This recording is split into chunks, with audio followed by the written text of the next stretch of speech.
Good morning, everybody. On behalf of the Department of Business Administration, Government Arts College for Women, Elakote, I would like to express my warm wishes to everyone. Now we are going to discuss about the cost accounting subject. The first unit consists of the introduction about the cost accounting. Cost. The cost means anything which is measurable in terms of money. If we are able to measure in terms of money, that is called as cost. Costing means it's a process for determining the cost. That is, it's a technique for ascertaining the cost of production of any product or service in the business organization. Then cost accounting means it is involves analyzing relevant costing data, interpret it, and present various management problems to the management. It's a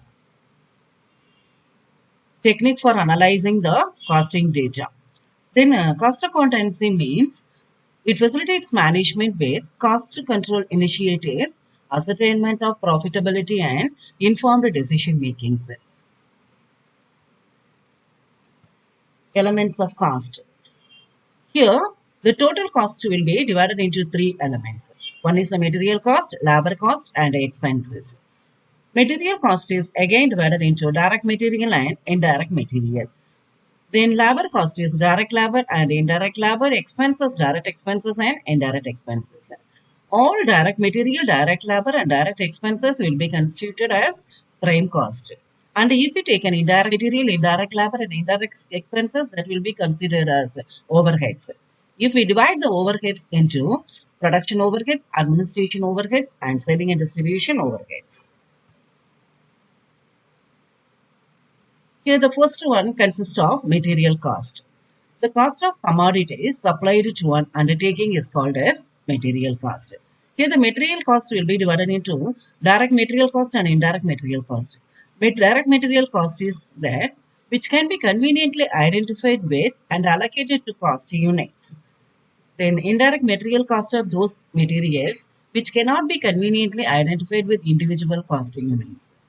Then labor cost, it's the cost of remuneration, that is wages, salaries, commissions, bonus, etc. of the employees of an undertaking. It will be divided into two, direct labor cost and indirect labor cost. Here direct labor cost means it consists of wages paid to workers directly engaged in converting raw materials into finished products. Indirect labor cost means it is of general character and cannot be conveniently identified with a particular costing unit. Expenses means the cost of services provided to an undertaking and the notional cost of the use of owned assets. Direct expenses means direct expenses are those expenses which can be identified with and allocated to cost centers or units. Indirect expenses means all indirect cost other than indirect materials and indirect labor cost are termed as indirect expenses. The prime cost means aggregate of direct material cost, direct labor cost and direct expenses. Then overheads consist of, these are the aggregate of indirect material cost, indirect labor cost and indirect expenses. This indirect material plus indirect labor plus indirect expenses is equal to overheads. Overheads are divided into three. Production overheads, office and administration overheads, selling and distribution overheads. Production overheads, also known as factory overheads, works overheads or manufacturing overheads. These are those overheads which are concerned with the production function. Office and administration overheads are the indirect expenditures incurred in general administrative function. That is, in formulating policies, planning and controlling the functions, directing and motivating the personnel of an organization in the attainment of its objectives. Selling and distribution overheads are the cost of promoting sales and retaining customers. These are defined as the cost of seeking to create and stimulate demand and of securing orders. Distribution cost includes all expenditure incurred from the time the product is completed until it reaches its destination. The next one is the classification of cost. It will be classified in different ways. The first classification is classification into direct and indirect cost. Direct cost means which are incurred for and are conveniently identified with a particular object or cost. Indirect cost means which are not directly identified with a particular object. Classification into fixed, variable and semi-variable cost. Fixed cost, these remain constant over a specific range of activity for a specific period of time. Variable cost means which vary with a direct proportion to the volume of output.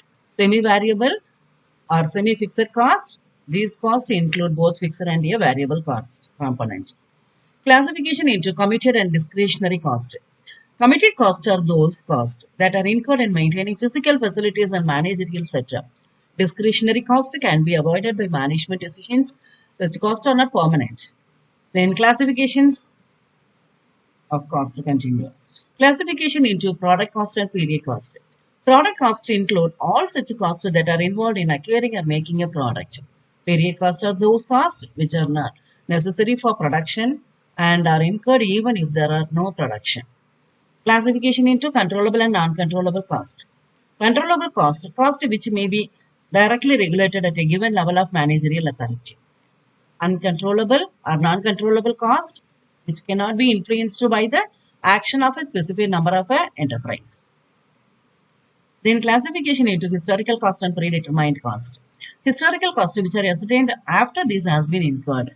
Predetermined costs are called as future cost, which are ascertained in advance of production cost. Then classification into normal and abnormal cost. Normal cost which is incurred on expected in lines at a given level of output. Abnormal cost which is not normally incurred at a given level of output. Another classification is special cost for management decision making. The first one is relevant cost. The cost which magnitude will be affected by decisions made by the people. Then irrelevant costs are those costs which will not be affected by a decisions. Sunk cost is an expenditure made in the past that cannot be changed and over which management no longer has control. Differential cost. This cost may be regarded as difference in total cost resulting from a completed change. Then marginal cost is the additional cost of producing one additional unit. Marginal cost is the same thing as variable cost. Imputed cost. These are hypothetical costs which are specially computed outside the accounting system for the purpose of decision making. Opportunity cost. It is the sacrifice involved in accepting an alternative under consideration. Replacement cost. This is the cost at which there could be purchased an asset identical to that which is being replaced. Out of packet cost, that is an explicit cost and implicit cost. These are those costs that involve cash outlays or require the utilization of current resources. Future cost, that's a relevant cost for decision making or predetermined or future cost. Then conversion cost, it is the total cost of converting a raw material into finished product. Thank you.